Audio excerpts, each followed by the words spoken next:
Never imagined that the most painful lesson of my life would come from the man I trusted more than anyone else. For more than 36 years, I shared a bed, meals, memories, and silence with my husband, believing that familiarity meant safety. My name is Helen Carter. I am 62 years old, and I live in Cleveland, Ohio. It is a quiet city where people greet each other politely and assume marriages survive simply because time has passed. I believe that too. I believe that longevity was proof of loyalty. Robert Carter was my husband for 36 years. He worked as a financial consultant downtown. He was calm, measured, and persuasive. People trusted him with their life savings because he sounded certain that he planned futures for strangers while I believed my own future was secure beside him. We met in college. He admired that I was steady and dependable. I admired that he always seemed to know what came next. Our marriage was not passionate. It was predictable, but predictability can feel like safety when you don't know what danger looks like inside your own home. I spent most of my career as a school counselor, listening to children describe the things adults tried to hide from them. I used to tell parents that children notice tone, long pauses, and unfinished sentences. They sense truth even when they cannot explain it. I never realized how blind I was to my own reality. The first sign that something was wrong did not arrive with shouting or confrontation. It arrived quietly. Robert started guarding his phone. He used to leave it on the kitchen counter, unlocked, forgotten. Now it never left his pocket. Business trips that once happened once a year became monthly, then weekly. He said the firm was expanding, new clients, new pressure, new responsibility. I believed him because questioning him felt like betrayal. When you have spent your entire adult life with one person, you learn to protect the story you built together. Then came an ordinary Tuesday afternoon. Robert was out of the house. I was looking for an old insurance file in his home office. I rarely entered that room. It was his space, his paperwork, his order. I opened the bottom drawer and found documents I had never seen before, bank statements with unfamiliar account numbers, an address that was not ours, a name that was not mine. My hands began shaking before my mind could fully accept what I was seeing. There was another apartment, another account, another life, carefully organized, deliberately hidden. I remember how calm the papers looked, how professional, how planned. That frightened me more than rage ever could. I sat down because my legs would not hold me. I did not cry. I did not scream. I simply stared at the evidence of a life that existed parallel to mine. That evening, Robert came home smiling. I cooked dinner like I always did. I asked about his day. I listened to him lie with the same voice he once used to promise forever. That night, while he slept peacefully beside me, I realized something that would change everything. He was not just cheating. He was preparing to leave, preparing to protect himself, preparing to erase me. And in that silence, I decided I would not confront him yet, because silence can be more revealing than anger, and I needed to see how far he was willing to go. I stayed quiet after that night, not because I was afraid, but because I needed to understand the full shape of the truth. Silence gave me space to observe, and observation revealed patterns I had ignored for years. I began noticing how Robert structured his days. He left earlier than before, returned later, and always had a reason prepared before I asked. He stopped sharing small details, the kind that come naturally when nothing is hidden. I watched his body language more than his words. When people lie consistently, their bodies grow impatient even when their voices stay calm. He avoided eye contact when discussing finances. He became defensive when I asked neutral questions. He framed every concern as my worry rather than his behavior. That subtle shift mattered. It meant he was no longer protecting us, he was protecting himself. I began reviewing old records quietly, documents I had once trusted him to manage, bank statements, investment summaries, insurance policies. I compared dates and amounts by hand, slowly and carefully. The discrepancies were small at first, but consistent. Small withdrawals timed closely together, new accounts opened without discussion, assets restructured in ways that favored speed over transparency. It wasn't reckless. It was methodical. That realization changed how I saw him. This was not a midlife mistake. This was a plan. One afternoon, I followed him without him knowing, not out of jealousy, but necessity. He said he had a late meeting downtown. I watched him drive past his office and continue east. Toward a neighborhood I rarely visited, he parked outside a modern apartment building and entered confidently, as if it were familiar. Because it was, that image settled something heavy inside me. There was no confusion left and no room for denial. This was deliberate. When he returned home that night, I didn't ask where he had been. I listened instead to how easily he lied, how smoothly the words came. That fluency told me everything. I began preparing quietly. I requested copies of financial documents directly from institutions, using my legal rights as a spouse.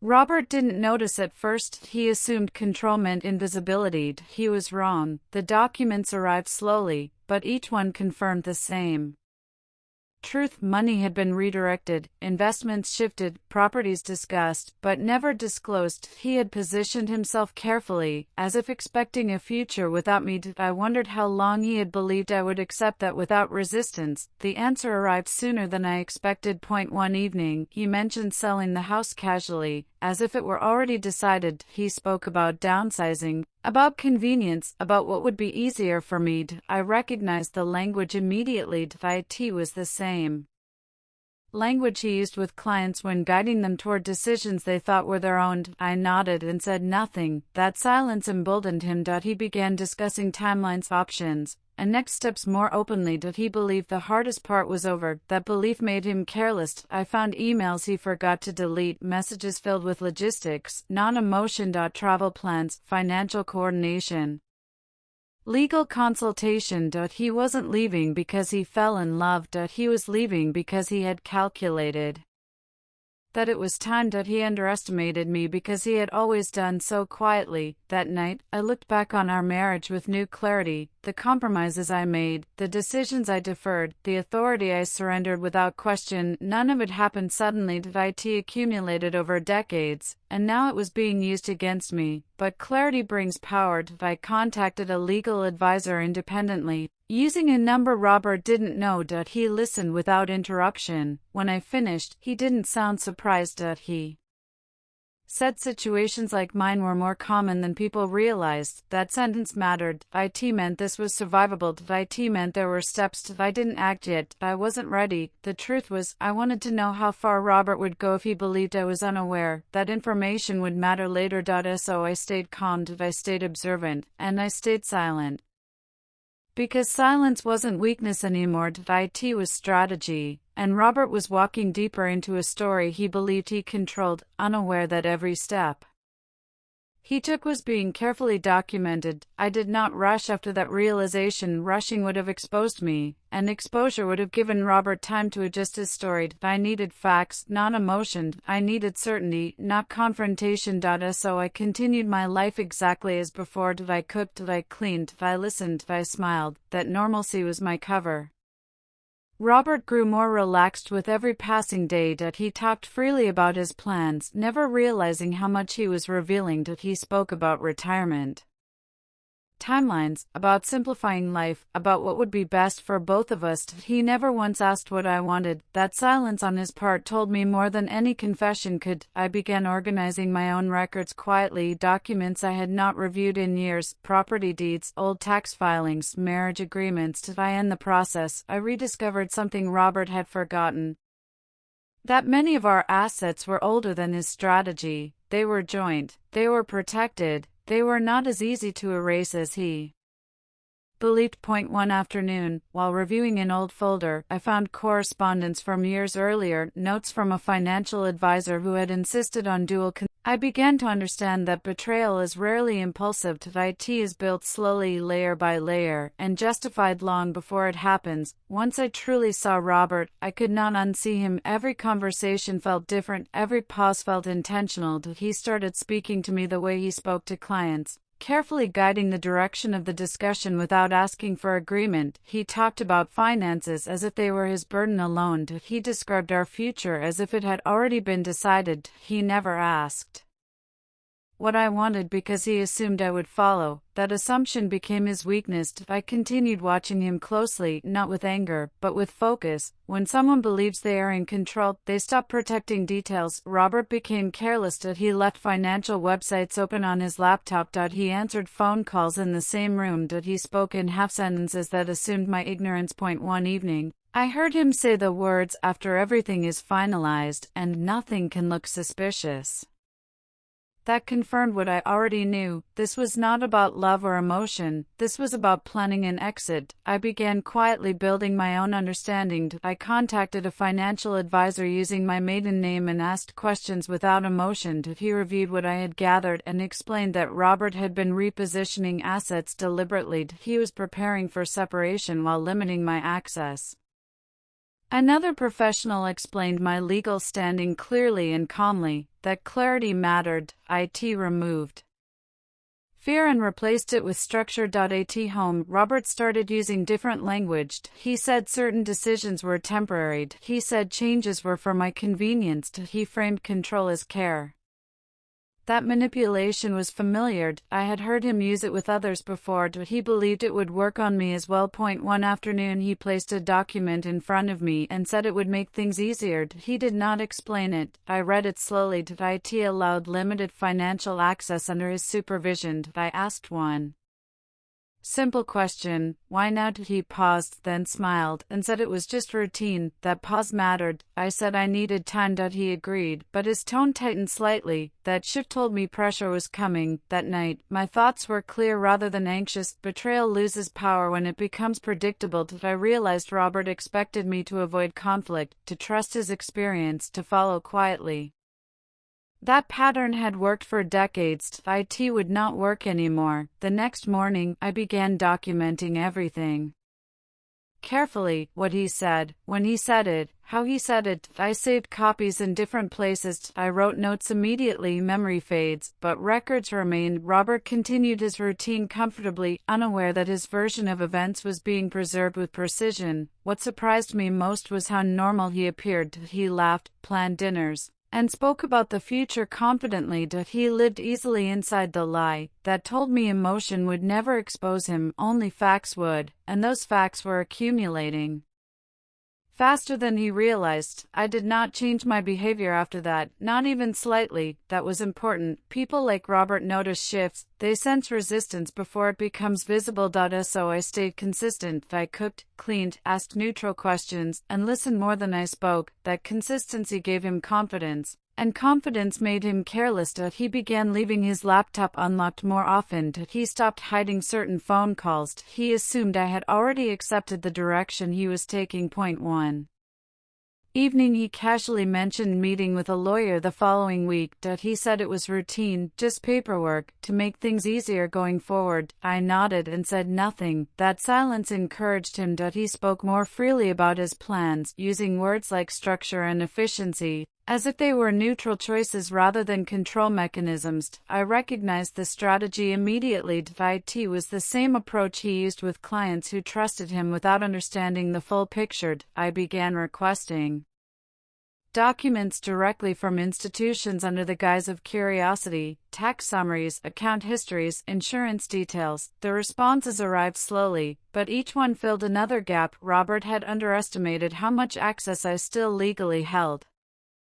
That oversight would matter later. He believed authority came from knowledge alone. He forgot that access is often written into contracts long before people think to remove it. As I reviewed the documents, a clearer picture formed. He had not only moved money, but also shifted beneficiaries. He had prepared for a future where I existed only as an afterthought. That realization was painful, but it was also clarifying. IT removed the last traces of doubt. I was no longer wondering if I was overreacting. I was responding appropriately. One afternoon he asked if I had reviewed the document he gave me earlier. I said I was still thinking about it. He smiled, but there was tension in his eyes. That tension told me the timeline was tightening. He was running out of patience. People who plan exits dislike delays. That impatience became his weakness. I scheduled a consultation with an attorney of my own, using a recommendation from the financial advisor. The meeting was brief, but decisive. He confirmed what I suspected. Robert's actions were strategic, but not flawless. There were protections in place that Robert had not accounted for.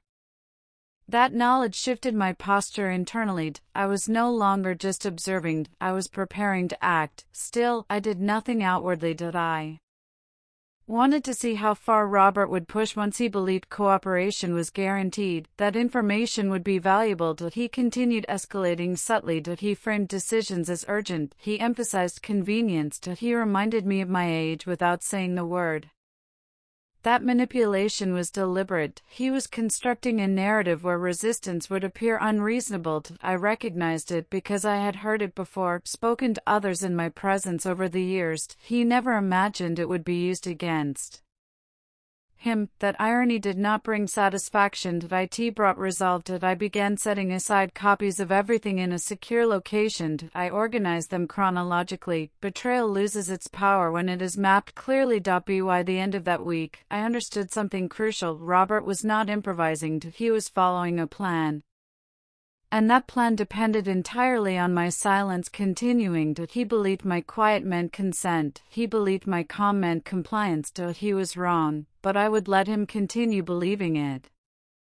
Just a little longer, because the moment he felt certain was the moment his control would collapse. I waited because timing matters. When people believe their plan is working, they reveal more than they intend. Robert began pressing gently. He spoke about urgency without raising his voice. He mentioned deadlines and opportunities that could be missed. He framed hesitation as risk.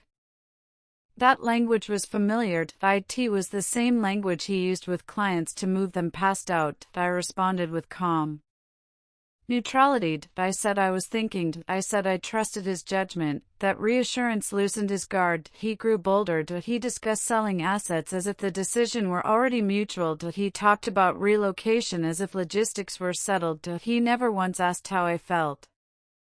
That absence confirmed what I already knew. He had separated emotionally long before he prepared financially. I continued gathering records quietly, placing copies in secure locations and labeling them clearly. Patterns emerged with precision. Transfers aligned with travel dates, legal consultations followed account changes. Every step supported the same conclusion. This was a controlled exit designed to limit my agency. The clarity did not make me angry. It made me steady. Steadiness is dangerous to someone who expects confusion. One evening, Robert suggested another document. He said it would simplify matters and reduce stress. He spoke gently, as if doing me a favor. I read it carefully and asked two questions. He answered one and avoided the other. That avoidance mattered. I said I would decide after reviewing everything together later. He agreed, but his impatience surfaced briefly before he masked it. That moment told me the timeline was tightening. He needed compliance soon.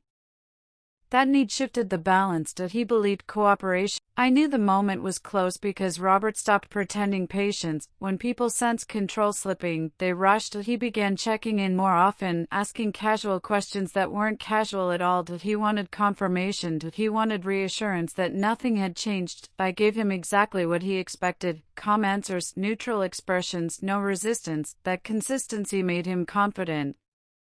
Confidence makes people careless. He scheduled a meeting with a lawyer and told me it was simply to finalize paperwork. He said it the way one announces dinner plans, as if it were already agreed upon. I nodded. That nod meant more to him than any signature. He began speaking openly about restructuring everything before the end of the year. He said it was practical. He said it would protect us. He never explained how it protected me. That omission mattered. I continued my routine without deviation. I woke early, prepared breakfast, asked about his schedule, and listened more than I spoke. The house felt unchanged. But beneath that surface everything had shifted. I was no longer waiting for clarity. I had it. What I was waiting for was leverage. I reviewed the documents again late one night, checking dates, verifying details, aligning timelines. Every piece fit: the affair, the apartment, the asset transfers, the legal consultations. It was all connected, not emotional, not impulsive, deliberate. That realization hardened my resolve without making me cruel. I did not want revenge. I wanted control over my own future. 1 afternoon, Robert suggested we move certain funds immediately. He framed it as an opportunity. He said delays could complicate things. I asked one simple question: what happens if we wait? He hesitated, then said it would be risky. That answer was incomplete. Incomplete answers reveal fear. He needed movement. He needed momentum. That urgency exposed him. I responded by saying I trusted him, but wanted to understand everything fully before acting. That slowed him down. He smiled, but his jaw tightened. Briefly, that tension told me I had disrupted the timeline. That night, I contacted the attorney again and confirmed what I already suspected. Robert could not proceed without my explicit consent on key assets. That consent was the hinge of his plan. Without it, his structure weakened significantly. I returned home calm and steady. Robert spoke confidently about the upcoming meeting. Unaware that the balance had shifted, he believed he was guiding events. He did not realize he was revealing his dependence on my cooperation. That misunderstanding gave me time to prepare, time to choose the moment carefully, because the first confrontation would not be emotional. It would be precise, and once it began, there would be no room left for manipulation. Robert's confidence began to show in small careless ways. He stopped lowering his voice during phone calls. He spoke about future plans as if they were already settled. He mentioned timelines instead of possibilities. That shift mattered. It meant he believed resistance was no longer a factor. He believed compliance was guaranteed. I watched him closely during those days, not emotionally, but analytically. He moved through the house like someone already preparing to leave. He reorganized drawers. He removed personal items quietly. He framed it as decluttering, but it was separation in disguise. One evening, he mentioned staying late at the office again. I nodded and continued reading. That night, I followed the timeline I had already mapped. He left exactly when he said he would. He drove the same route. He parked at the same building. He entered without hesitation. That confirmation was final. There was no ambiguity left. I did not confront him. I did not follow him inside. I returned home and documented the time and place. That record would matter later. The next morning, he spoke about the lawyer meeting again. He said we should attend together.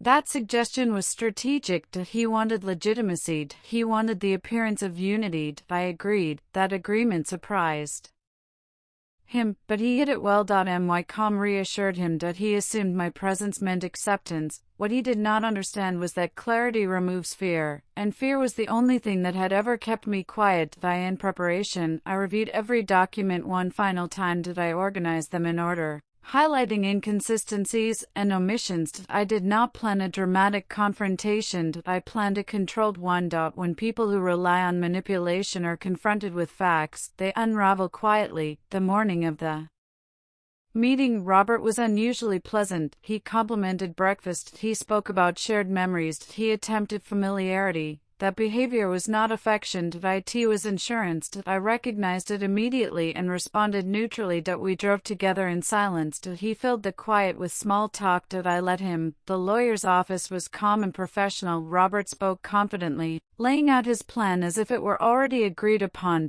He explained the restructuring with practiced ease. He did not look at me while speaking. That avoidance was intentional. When the lawyer turned to me and asked for confirmation, I paused. That pause changed the room. Robert noticed. He shifted slightly in his seat. The lawyer waited. I asked one question: who initiated the transfers? He answered quickly. Me. That answer was honest and revealing. I asked another question: who approved the beneficiary changes? There was a longer pause.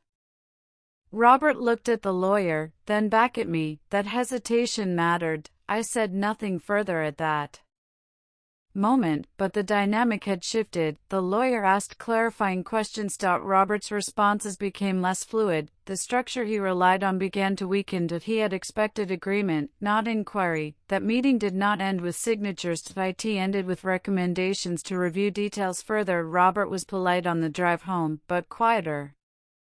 That quiet was different. It was no longer confident. It was calculating. That told me the next phase was approaching. He realized something had changed. He just didn't yet understand how much, and that misunderstanding was exactly where I needed him to be. Robert changed after that meeting, not dramatically, but noticeably. He spoke less. He asked more questions. He checked details he had never checked before. That shift told me he sensed resistance, but could not locate it. People who rely on control struggle when certainty disappears. He began revisiting conversations, subtly reframing what had already been discussed. He reminded me of timelines and advantages he used reassurance where he once used direction. I responded with consistency, calm answers, neutral expressions. No urgency. That steadiness unsettled him. He needed momentum, and I was slowing it without confrontation. One evening, he asked directly if I trusted him. The question itself revealed insecurity. Trust does not need to be requested. I said yes, without elaboration.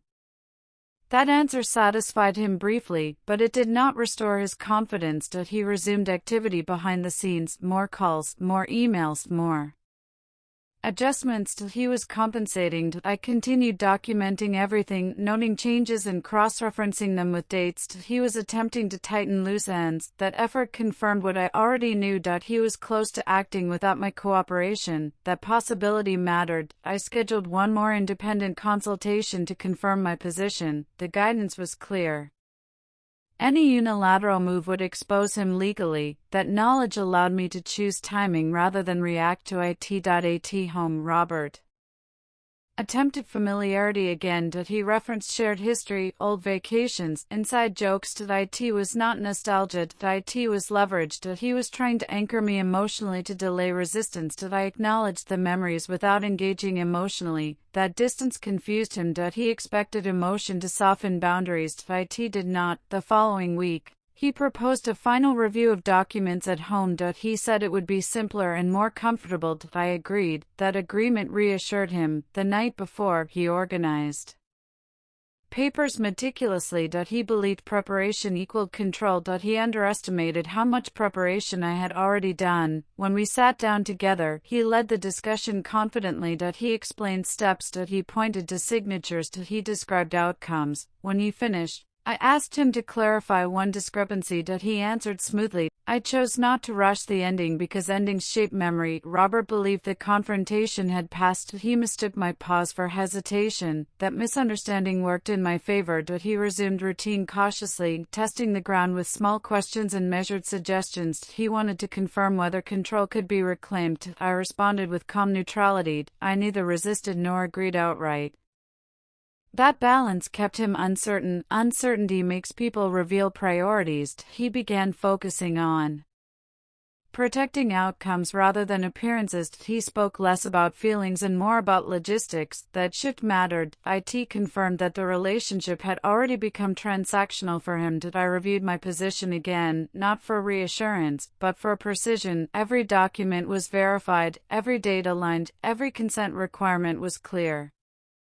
There would be no surprises if I moved deliberately. One evening, Robert proposed mediation. He framed it as cooperation. He said it would reduce stress. He wanted a controlled environment where his narrative could lead. I agreed. That agreement surprised him and restored a measure of confidence. He scheduled the session quickly. Speed was his tell. He needed closure before questions multiplied. At the mediation office, he presented himself as reasonable and prepared. He spoke first, laying out a plan that preserved his assets and limited my access. He used calm language and professional tone. The mediator listened and turned to me for response. I did not counter immediately. I asked for clarification on a single provision. That request slowed the pace. The mediator asked follow-up questions. Robert answered, but his cadence changed. He was no longer guiding. He was reacting. I introduced my records methodically, one point at a time. No accusations. No emotion, just facts. The room grew quiet as patterns became visible. The mediator asked Robert to explain discrepancies. He attempted explanation, but it lacked cohesion. He had built his plan on my silence, not scrutiny. That foundation collapsed under examination. The session ended without agreement. Robert was polite afterward, but his confidence had not returned. He realized then that negotiation would not secure what manipulation once promised. That realization forced a new strategy. He would either escalate or retreat. Escalation would expose him. Retreat would cost him leverage. I returned home steady and clear. The outcome was no longer uncertain. The only variable left was timing, and timing was now mine. Robert's response to the failed mediation was measured, but strained. He attempted normalcy, as if repetition could reset momentum. He suggested dinners, small outings, shared routines, that effort was not reconciliation. It was control through familiarity. He needed predictability back. I allowed routine to continue without commitment.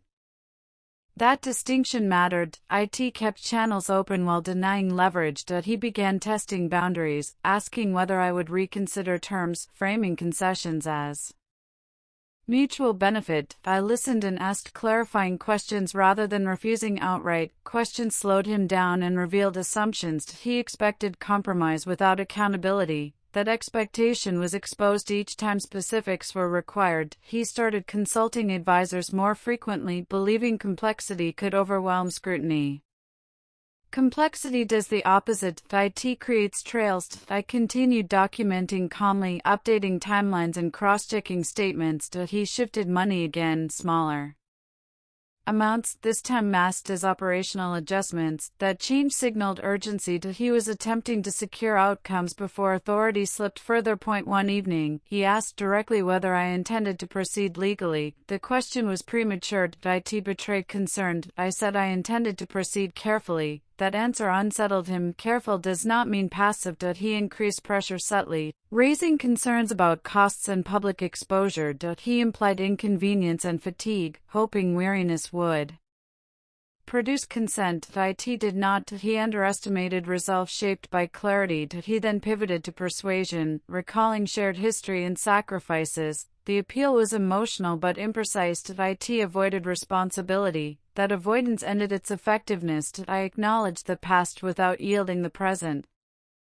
That separation frustrated him. He wanted emotion to blur boundaries. It did not. The following week, he proposed a private settlement draft. I reviewed it quietly. It preserved his advantages and limited transparency. I noted the gaps and requested revisions in writing. The request was neutral and specific. His reply was delayed. That delay indicated consultation and recalculation. He returned with adjustments that conceded little. That told me he was not negotiating. He was stalling. Stalling buys time. Time had become his liability. I scheduled procedural steps independently, not to escalate, but to set clocks. Clocks change behavior. When deadlines appear, ambiguity dissolves. He noticed the shift immediately. His tone sharpened briefly, then softened again. He was oscillating between pressure and charm. That oscillation revealed stress. He had lost narrative control. The house felt different then, not tense, but settled. The settlement comes when outcomes are inevitable. I reviewed my materials once more and prepared the final sequence. The next interaction would not be exploratory. It would be decisive.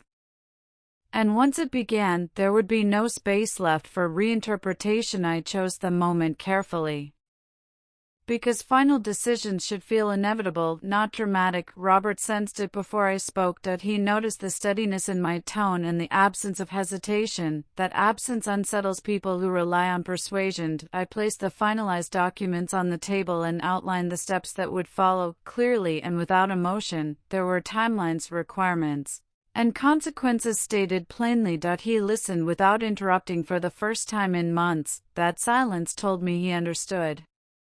Resistance was no longer effective. He asked one question about flexibility. I answered honestly. There was none. He attempted reframing, then negotiation, then reassurance. None of it changed the structure he now faced. The options were defined and time-bound. He chose caution over escalation. That choice preserved dignity but conceded control. We agreed on procedural steps and boundaries.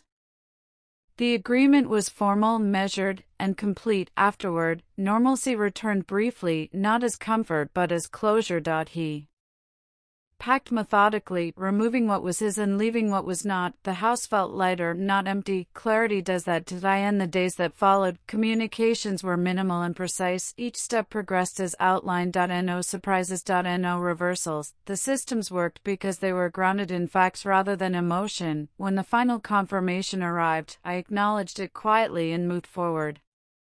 The future was no longer theoretical. It was scheduled. I reorganized my space and routine deliberately. Not to erase the past but to reclaim agency. The silence that once concealed betrayal now marked completion. I did not celebrate. I did not grieve loudly. I simply continued steadily and without apology. The outcome was not victory. It was autonomy, and autonomy is the only resolution that lasts.